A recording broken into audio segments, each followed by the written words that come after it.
السلام علیکم ټولو ته پېښور کلیک کې هرکلی. نن زه تاسو ته د یو سوداګر کیسه کوم. ډېره عجیبه کیسه ده، ضرور یې واورئ. یو جینۍ د سیمې تر ټولو مشهور سوداګر ته یو خط ولیکه. خط کې ورته لیکلي وو: زه 22 کالو یم، ښه اندام لرم، ښایسته څېره مې د خلکو زړونه وړي، ډېر خلک مې د خوږو خبرو تږي دي چې له یو داسې چا سره واده وکړم چې لږ تر لږه د یوې میاشتې 2.5 لکه روپۍ ګټي. جینۍ لیکلي وو: کېدای شي تاسو ته زما شرط ډېر غټ ښکاري، خو داسې کسان کم نه دي چې 2.5 لکه روپۍ د میاشتې ګټي. که د خلکو کاروبار ته وګورو، اوس هم زما شرط کم دی. آیا تاسو داسې څوک پیژنئ؟ تاسو واده کړی دی؟ څه وکړم چې تاسو غوندې شتمن ځوان پیدا کړم؟ څو نورې پوښتنې هم لرم. شتمن ځوان څنګه پیدا کېږي؟ څومره عمر کس زما لپاره ښه بولي؟ تاسو له یو جینۍ سره د واده لپاره کوم معیارونه ټاکلي؟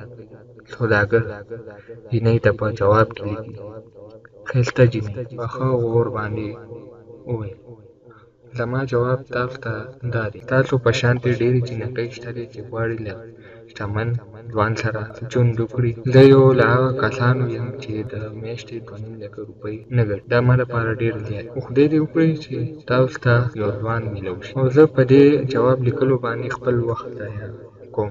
د سوداګرۍ په اساس د تاسو سره واده کول لیونتوب دی، ځکه تاسو خپل ښایست په پیسو بدلوئ. ستاسو ښایست ورو ورو به کم شي، بالاخره بیخي به ختم شي، او پیسې ورو ورو نورې هم زیاتېږي. زما عاید کال په کال نور هم زیاتېږي، خو ستاسو ښایست د هر کال په تېرېدو کمېږي. د اقتصاد د علم په اساس زه یو داسې بانکي ښاپستان یم چې زیاتېږي، او تاسو داسې بانکي چې په تاوان کې روان وي. د اصولو په اساس هغه سوداګري چې پوهه شوې تاوان درته کوي. بخته سره سودا هم داسې ده. هېڅوک لیوني نه دي چې د تاوان ګوتې تر لاس ونیسي او خپل قسمت په داسې پانګه پسې وتړي چې په تاوان کې روانه وي. که تاسو له ښایست پرته داسې سرمایه لرئ چې هغه ماته ضروري نه ده، دا وخت په تېرېدو زیاتېږي او تاوان نه کموي.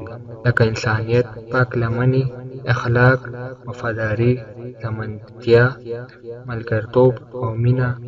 نو په سترګو زه درسره معامله کوم. خو په اوسني حالت کې تاسو ته د یو سوداګر په توګه زه دا مشوره درکوم چې ژوند په شتمن کس پسې مه کوئ. کوشش کوئ چې تاسو ته اخلاق والا هلک میلاو شي. بیا هم تاسو کولی شئ چې په میاشت کې 2.5 لکه روپۍ هم ګټلی شئ. تاسو د پیسو کوشش مه کوئ. امید لرم چې دا کیسه به مو خوښه شوي او دا د عبرت لپاره ده.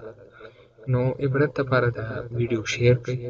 څوک نه څوک به پرې عمل وکړي چې زموږ لپاره لالچ نه دی پکار، موږ لپاره اخلاق کتل پکار.